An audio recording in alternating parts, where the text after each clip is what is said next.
Good.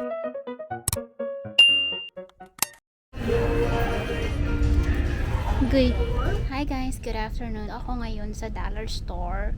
Maraming klase ng dollar store dito sa Amerika. Meron ditong Dollar General, Family Dollar. So itong dollar store na nandito ako ngayon is Dollar Tree siya. Sa Dollar Tree, ang mga binibenta nila is puro tig $1 each. Before. But I think nag-change na sila ngayon kasi nakikita ko sa sign is look. Meron silang $5. So, ibig sabihin, $5 ito. Each sketchbook. Kita nyo? And, so, maghanap tayo kung anong mabibili natin. Meron ako dito na $10. Gagastusin ko siya. Tingnan natin kung anong mahanap natin. So, ito yung mga panglinis nila. I think gusto ko nito. Citrus Mist. Ano siya? $1.50. Magkuha ko ng citrus. Meron din lemongrass. Amuyin ko kasi baka hindi ko siya magustuhan. Ayoko ng lemongrass. Amuyin ko yung citrus. Oh, mabango yung citrus. Oh my gosh, ang mahal naman ito. $3.25. Ang mahal niya. Iba-iba talaga yung presyo. Hindi siya same-same.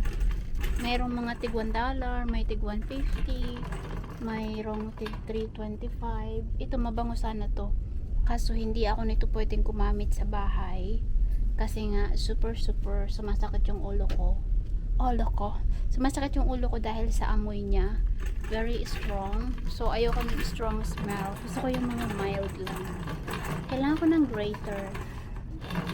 Punta tayo din sa kitchen area. White and black. So, meron din silang mga pagkain na binibenta.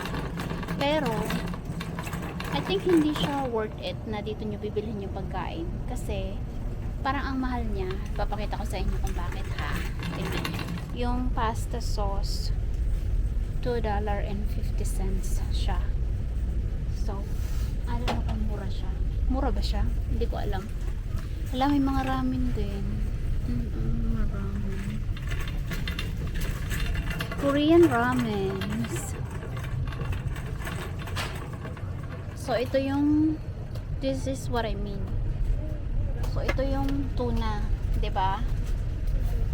Kung bibilhin mo to sa Walmart or sa Aldi, nasa ano lang to, mga 80 cents or 70 cents.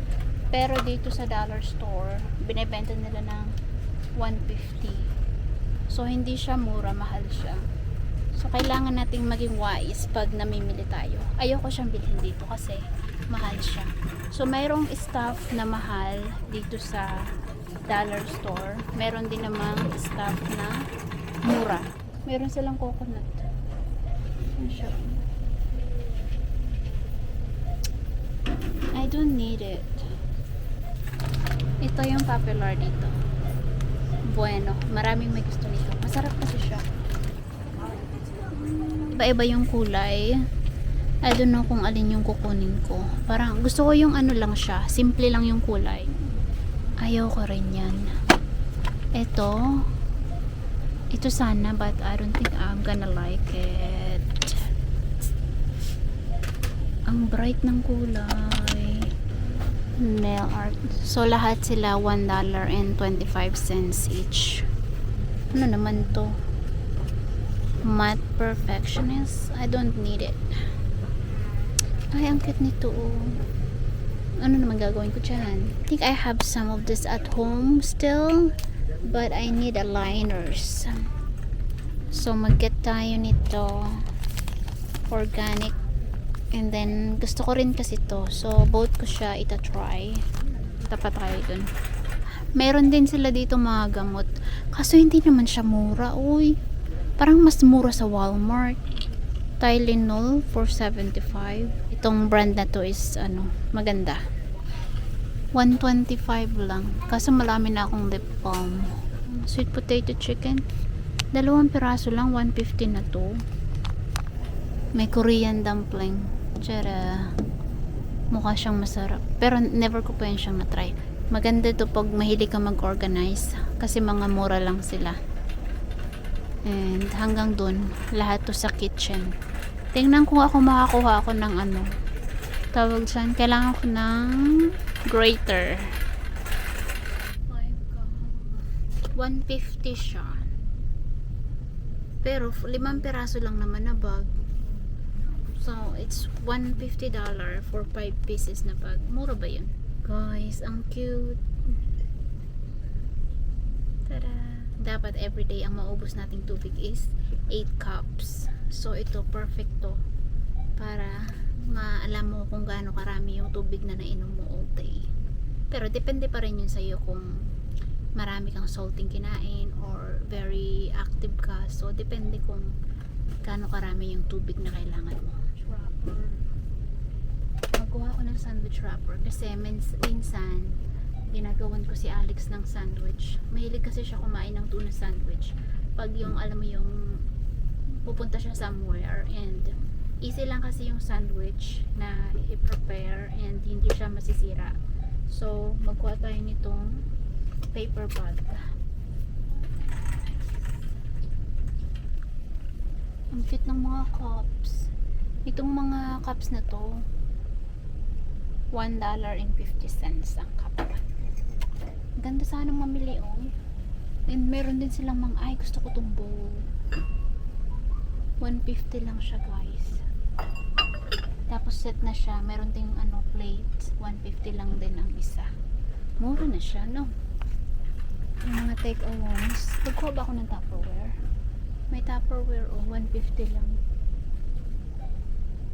Kaso sabi kasi nila masama daw yung ano, plastic na Tupperware. Marami siyang chemical. I don't know. Sabi lang naman nila. Ay, ito good size to, oh. Maganda siyang size. But I don't know. Ay, ito din.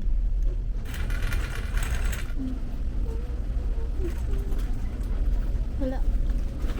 Ito yung kailangan ko. Kasi pag gagawa ako ng salad dressing, kailangan kong grated yung ginger and garlic. Pag nagluto ka, so yung oil, para hindi mag-splash yung oil, i-cover mo nito. Cute niya. Ganyan. Tapos dito yung cashiers. Ayan. And then dito yung mga snacks. Ayan ang mga snacks. Next aisle. Dito nanggaling na tayo dito kanina. Ito yung mga ano, mga canned foods. And then yun lang naman, maliit lang naman to. Nanggaling na din tayo dyan kanina. So very small lang naman to siya. Pero ang dami mong pwedeng bilihin. Mag-hauls tayo sa bahay. Pakita ko sa inyo kung ano yung mga kinuha ko sa bahay.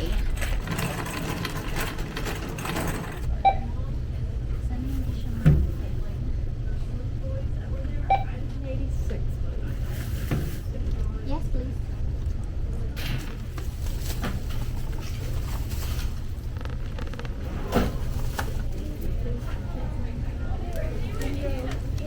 Hindi umipik yung $10 ko. Oh my gosh. Naging $11 something. But I will show you later sa bahay. Nag-bike ako and then I decided na mag-stop dito sa dollar store. Pakita ko sa inyo yung bike ko. Ito yung bike na malaki. Malaki yung ginamit ko. So, look at that. Huge. Drop off ko lang dito. Sana walang magnakaw. Hindi naman uso dito yung magnanakaw. So, iwan ko siya dyan and then mag-dollar, mag-bells muna akit. So guys, nakauwi na ako ng bahay and let's do the haul kung ano yung mga nakuha natin. Alam nyo ba, yung microphone ko hindi siya gumagana. So, ito, hindi siya gumagana. Nakakaloka. I don't know why, but it's just not working. So anyway, ito yung mga napili natin sa dollar store. Pakita ko sa inyo. Ano to siya? Worth $11.25. Ilalagay ko sa screen kung magkano siya sa Philippine money.